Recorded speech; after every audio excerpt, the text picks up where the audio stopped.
বাজে।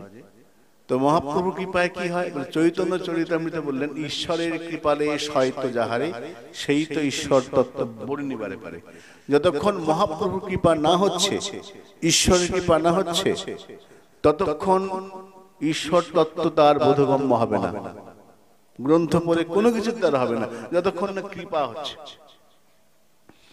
ঈশ্বরের কৃপালে শয়ত যাহারে সেই তো ঈশ্বর তত্ত্ব বর্ণিবারে পারে। বলে কিরকম, আমরা অনেকেই গোপাল গুরুর নাম শুনেছি। মহাপ্রভু জানো প্রসঙ্গ, আবার বলি, মহাপ্রভু শৌচে গিয়েছেন, সঙ্গে কমণ্ডলী গোপাল গিয়েছে, গোপাল। তো মহাপ্রভু যাওয়ার সময় শৌচে যাবেন, তো এখন মহাপ্রভু জীবটা সারাক্ষণ নৃত্য করে, কৃষ্ণ কৃষ্ণ কৃষ্ণ বলতে থাকে। তো মহাপ্রভু তখন একটা দড়ি দিয়ে জীবটা বাঁধছে। গোপাল বলছে, প্রভু জীব বাঁধছো কেন? জীব সারাক্ষণ নাম করতে থাকে, নৃত্য করতে থাকে, নাম করতে থাকে। তো শৌচে যাবো, তো ভাবছি এই সময়টায় নামটা করা ঠিক হবে না, তাই জীবটাকে আটকাচ্ছে। গোপাল ওইটুকুনি ছেলে, বাচ্চা শিশু গোপাল, সে বলে, প্রভু মনে করো শৌচে গেলাম, ওই সময় যদি প্রাণ চলে যায়, তাহলে শৌচে গিয়ে নাম করা হবে না ভগবানের, তাহলে বিনা নামে আমার মৃত্যু হবে, তখন কি হবে? মহাপ্রভু খুশি হলেন, আরে এইটুকুনি ছেলে আমাকে তো যা জ্ঞানের কথা বলল। মহাপ্রভু বললেন, আজ থেকে তুই শুধু গোপাল নস, তুই শুধু গোপাল নস, গোপাল গুরু, তোর নামই হবে গোপাল গুরু। গোপাল গোপাল কিন্তু মহাপ্রভুকে শিক্ষা দিয়েছিল, বলেছিল। তো ওইটুকুনি শিশু, তার মধ্যে সিদ্ধান্ত বোধ কেমন। মহাপ্রভু সিদ্ধান্ত করলেন, খাইতে শুইতে যথা তথা নাম লয়, দেশ কাল নিয়ম নাহি সর্বসিদ্ধি হয়। মন্ত্র জপের ক্ষেত্রে বিধান আছে, কখন বসতে হবে, কোন দিকে বসতে হবে, আসন কেমন হবে, কেমন করে বসবে, সব বিধান আছে, বিধি বিধান। যে কোনো সময় মন্ত্র উচ্চারণ করা যাবে না,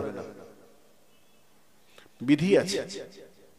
আসন শুদ্ধি, তিলক ধারণ সব করে তারপর মন্ত্র স্মরণ।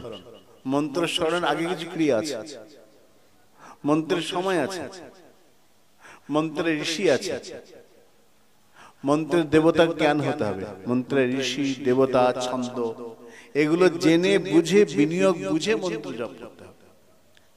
অসুস্থ অবস্থায় জপ করা যাবে না, বিধান আছে। কালের অকালের বিধান আছে, কিন্তু মহামন্ত্রের ক্ষেত্রে কোনো বিধান রইল না। খাইতে শুইতে যথা তথা নাম লয়, দেশ কাল কোন নিয়ম লাগবে না, নিয়মের অপেক্ষা নেই, সর্বসিদ্ধি হয়। মহাপুরুষ সিদ্ধান্ত করলেন। গোপাল গুরু এই প্রসঙ্গ এখানে বোঝানো হলো। তো এখানে বলছেন, যদ অনুগ্রহাৎ, যদি মহাপ্রভুর কৃপা কারো উপরে হয়, যার উপরে হবে। এখন মহৎ কৃপা হচ্ছে, বুঝবে কি করে? আমার উপরে মহাপ্রভু করুণা হচ্ছে, ভজন ঠিক মতো হচ্ছে, বুঝবে কি করে? ভাগবতে অনেক জায়গায় বলেছেন যে ভগবত কৃপার লক্ষণ বুঝবে, ইঙ্গিত দেখলে বোঝা যায়। প্রথম যে ভজন করবে, ভজন হবে, কৃপা হবে, বলছেন যে কতগুলো লক্ষণ। প্রথম হলো দেশত্যাগ, সে জায়গায় থাকতে পারবে, নিজের জায়গায় থাকতে পারবে না। দেশত্যাগ, সে যেখানে থাকে সে দেশে সে থাকতেই পারবে না, দেশত্যাগ। আর কি হবে? যখন ভজনের ক্রিয়া শুরু হয়ে যাবে না, প্রথম লক্ষণ দেশত্যাগ। দ্বিতীয়, মহান ব্যাধি, কঠিন কঠিন রোগ হবে, এমন কঠিন ব্যাধি হবে না, একদম জর্জরিত করেছে। মহান ব্যাধি, দেশত্যাগ, মহান ব্যাধি।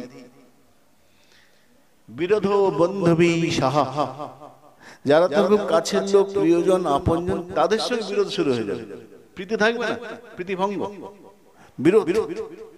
বিরোধ বন্ধবী সাহা, শুধু তাই নয়, ধনহানি, অর্থ থাকবে না, বেরিয়ে যাবে, ধন হানি হতে থাকবে। আর কে হরণ করবে জানো? ভগবান নিজে।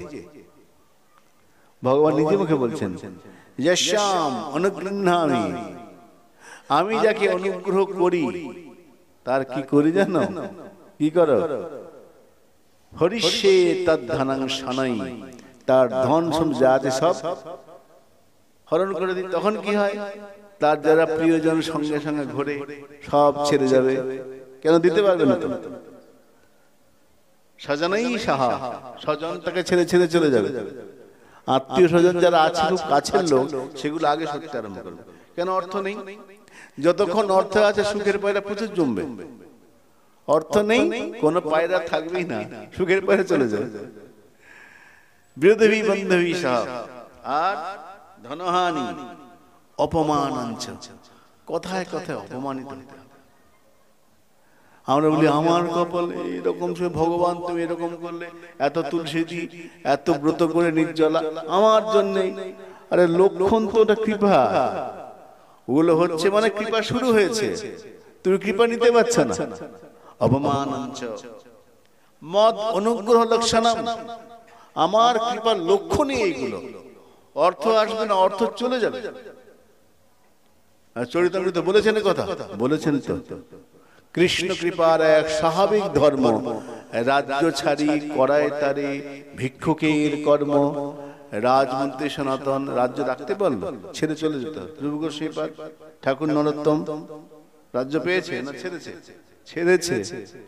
রাজ্য ছাড়ি করায় তারে ভিক্ষুকের কর্ম।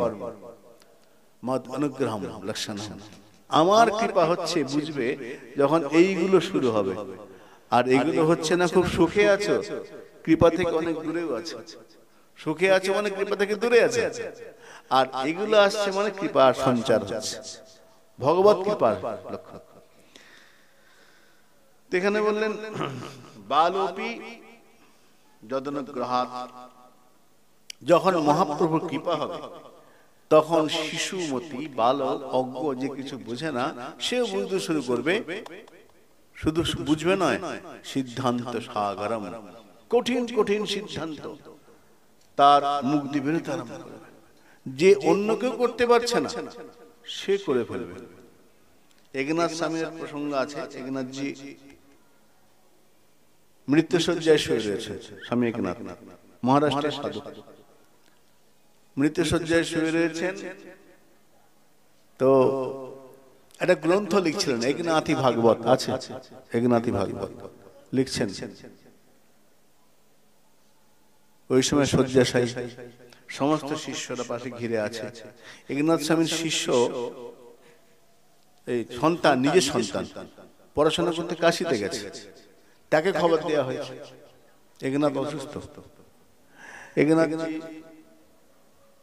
শিষ্যরা, যারা প্রিয় শিষ্য ঘিরে আছে, খাটে শুয়ে রয়েছেন একনাথজি। শিষ্যরা বলে, গুরুদেব আপনি তো যা মনে হচ্ছে থাকবেন না, তো আমাদের একটা প্রশ্ন, আপনি চলে গেলে এই গ্রন্থ অসমাপ্ত, যেটা শেষ হয়নি, আপনার গ্রন্থের সমাপ্ত কে করবে? এই যে গ্রন্থ কে শেষ করবে? তো উনি একটু হাসলেন। দূরে বসেছিল ওনার একটা শিষ্য, যে বাসন মাঝে বিছনা ঠিক করে দেয়, যে কেউ ধরতের মধ্যে রাখে না, বাসন মাঝে গুরুদেব জলটা গিয়ে দেয়, সঙ্গে থাকে, বিছনা করে দেয়, কাপড় ধুয়ে দেয়। মানে যে শিষ্যের মধ্যে গণ্যই কেউ ধরে না, কোনো জ্ঞান জ্ঞানের কিছু বুঝে না। ওর দিকে তাকিয়ে বলে, ও ও গ্রন্থ শেষ করবে। শিষ্যরা গুরুত্ব দিল না, বলে গুরুদেব শেষ সময় তো বুঝে বলছেন না, আর ঠিক আছে। তো এই করতে করতে গুরুদেব দেহ রাখলেন।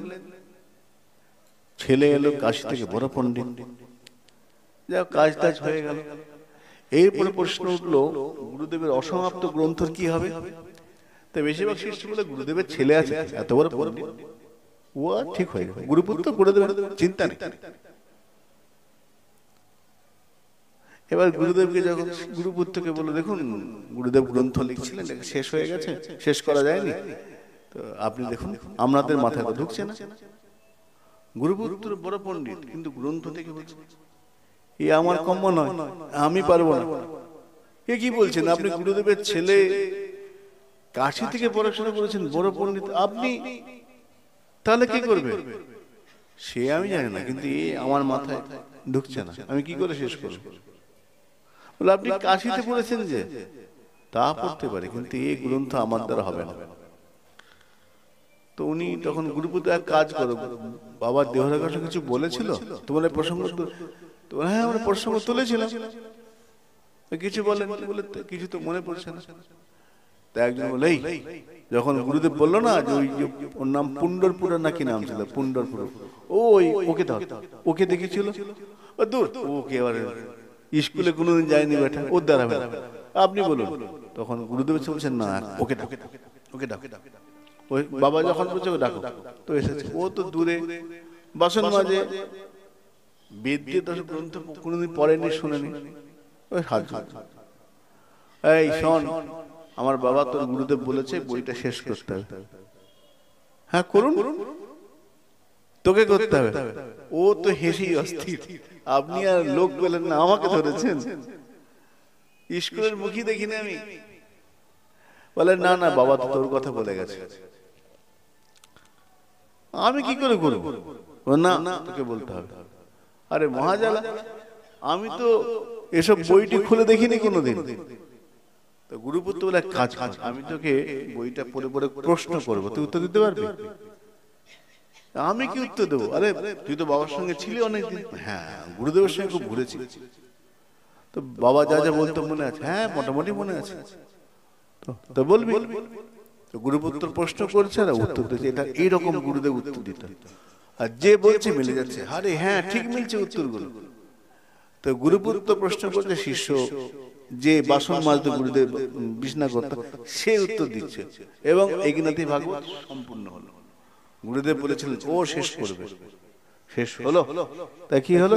চরিতামৃতে বলেছে না, ঈশ্বরের কৃপালে শয়তান কৃপার লেশ যার মধ্যে আসবে সে পারবে, অন্য কেউ যত গ্রন্থ হবে না, যতই পড়াশোনা করবে। চরিতামৃতে সার্বভৌম শিষ্যদেরকে গোপীনাথ বলছেন, গোপীনাথ আচার্য বলছেন সবার দ্বারা হবে না, ঈশ্বরের কৃপা যার উপর আছে সে পারবে ঈশ্বর তত্ত্ব বুঝতে, বাকি কেউ বুঝতে পারবে না ঈশ্বর এমন তত্ত্ব।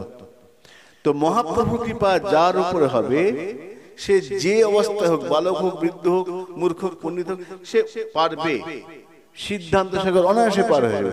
চরিতামৃত বলছে, অপূর্ব সুন্দর সিদ্ধান্ত করে অসীমত লিখছেন যে মহাপ্রভু করুণার বিজয় বইজন কেমন, এমন তার করুণার বিজয়। কোন ব্যাপার নয় কতদূর পড়েছে কি পড়লো সেটা নয়, বড় কথা অভক্ত হিংসা, যেই ভজে সেই বড়, যে ভজন করে সে হবে, ভজন না করলে হবে না। তাই চৈতন্য প্রভু বন্দে বাল উপযতন গ্রহাত, যার কৃপায় যার অনুগ্রহেতে কঠিন সিদ্ধান্ত সাগর অনায়াসে পার হয়ে যায়, সেই মহাপ্রভুকে আমাদের বন্দনা। মহাপ্রভুকে বন্দনা করে আজকের গৌর কথার আমার এখানে বিশ্রাম।